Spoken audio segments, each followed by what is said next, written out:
যায়। হযরতে মালিক বিন দিনার রাহমাতুল্লাহি আলাইহি কথা আপনারা জানেন। আমরা তো মালিক বিন দিনারের ঘটনা আমরা জানি।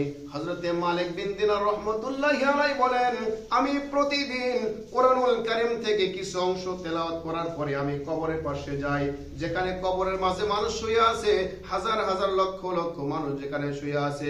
অনেক ব্যস্ততার কারণে অনেক সন্তানরা পর্যন্ত সেই কবরস্থানে যাইতে পারে না, কিন্তু নবীজি হাদিসের মধ্যে বলেন, তোমরা যদি কবর জিয়ারত করো তাহলে তোমাদের ঈমানটা তাজা হয়ে যায়। আজকে তুমি যদি তুমি সন্তান হওয়ার পরে তুমি তোমার বাবা মার কবরটা যদি জিয়ারত না করো, হে উম্মতে মুহাম্মাদি, তোমরাও জেনে রাখো, তুমিও মারা গেলে তোমার সন্তানও কোনোদিন তোমার কবরের পাশে গিয়ে জিয়ারত করবে না। তবে কামাতা দিনু তুদানু, তুমি যেমন কি করবে ঠিক তেমনটি তোমার সঙ্গে করা হবে। এই জন্য যদি প্রত্যেকটা দিন আমরা সময় নাও পাই, কমস কম ভালো একটা দিন শুক্রবার জুমার দিন, এই দিন কমস কম পিতামাতার কবরগুলি আমাদের জিয়ারত করা দরকার। তাহলে কি হবে, পরকালের কথা আমাদের অন্তরে যখন জাগ্রত হবে তখন দুনিয়ার পাপ আমাদের দ্বারা কমে যাবে। এই জন্য পড়া প্রয়োজন কিনা বলে, অবশ্যই প্রয়োজন। এই মালিক বিন দিনার রাহমাতুল্লাহি আলাইহি বলেন, আমি প্রতিদিন তেলাওয়াত করার পরে সওয়াব পৌঁছে দেওয়ার জন্য ইসালে সওয়াব করার নিয়তে আমি যখন তেলাওয়াত করি, করার পরে কবরস্থানের পাশে যাই, যায়া এই সওয়াবগুলি সমস্ত কবরবাসীদের জন্য আমি দিয়ে দিই।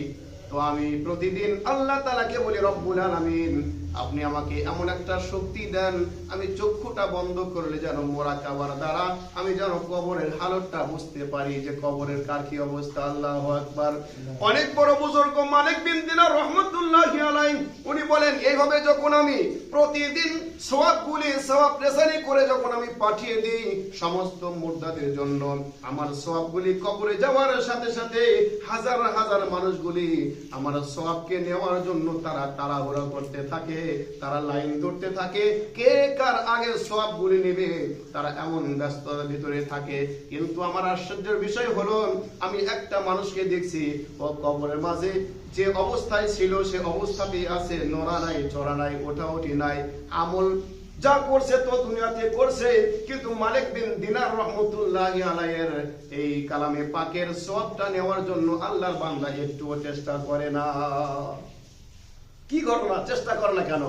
হযরতে মালিক বিন দিনার রাহমাতুল্লাহি আলাইহি বলেন, এইভাবে চলতেছে অনেক দিন, চলতে চলতে হঠাৎ করে একদিন যখন আমি আবার কবর জিয়ারত করলাম, আবার যখন আমি কি করলাম, ওই সওয়াবগুলি কবরবাসীদের জন্য যখন আমি দিয়ে দিলাম, হঠাৎ করে দেখি ওই যে বসে থাকতো আল্লাহর বান্দা, আজকে দেখি আল্লাহর বান্দাটা নেকি নেওয়ার জন্য তাড়াহুড়ো করতেছে।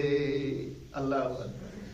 মালিক বিন দিনার রাহমাতুল্লাহি আলাইহি বলেন, রব্বুল আলামিন, এমন একটা পাওয়ার, এমন একটা শক্তি আপনি আমাকে দেন, আমি যেন ওই বান্দার সঙ্গে কথা বলতে পারি, এর আসল হাকিকত কি, এর আসল ঘটনা কি আমি যেন জানতে পারি।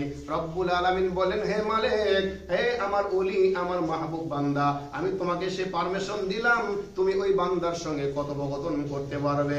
মালিক বিন দিনার রাহমাতুল্লাহি আলাইহি মুরব্বিকে ডাক দিয়ে বলে, মুরব্বি, আমি জানতে চাই, আপনি অনেক দিন পর্যন্ত আমি কবরে যখন সওয়াবগুলি পাঠিয়ে দিই তো দেখি আপনি সওয়াব নিয়ে কারাগারি করেন না, কিন্তু আজকে হঠাৎ করে দেখলাম আজকে কেন সওয়াবের জন্য আপনি তাড়াহুড়ো করতেছিলেন সওয়াব নেওয়ার জন্য। এবার আল্লাহর বান্দা দুফোঁটা চোখের পানি ছেড়ে দিয়ে বলে, ও আল্লাহর ওলি মালিক বিন দিনার রাহমাতুল্লাহি আলাইহি, আমার তো সওয়াবের প্রয়োজন ছিল না, আমার তো সওয়াবের কোনো প্রয়োজন ছিল না, তাই আমি আপনার সওয়াব নেওয়ার জন্য আগ্রহী না, আমার প্রয়োজন নাই। কিন্তু আফসোসের বিষয় হলো আজকে 2 দিন হলো যেখান থেকে আমার জন্য সওয়াবগুলি খবরে পাঠানো হয়, ওই রাস্তাটা চিরদিনের জন্য বন্ধ হয়ে গেছে। কয় তার মানে কি? বলে, পৃথিবীতে আমার একটা সন্তান ছিল বড় আলেম, সে হাফেজে কোরআন, যখন সে তেলাওয়াত করতো অটোমেটিক কিছু সওয়াব আল্লাহ তাআলা আমার কবরে পাঠিয়ে দিতে। আজকে 2 দিন যাবত হলো আমার সন্তান ইন্তেকাল করেছে, আমার সন্তান মারা গেছে, এই জন্য আমার কবরের কোনো সওয়াব আসে না। আপনি যখন সওয়াবটা রেসানি করেছেন, সওয়াবটা যখন পুষিয়ে দিয়েছেন আমাদের সকলের জন্য, এখন তো আমার অবশ্যই নেকির বড় প্রয়োজন।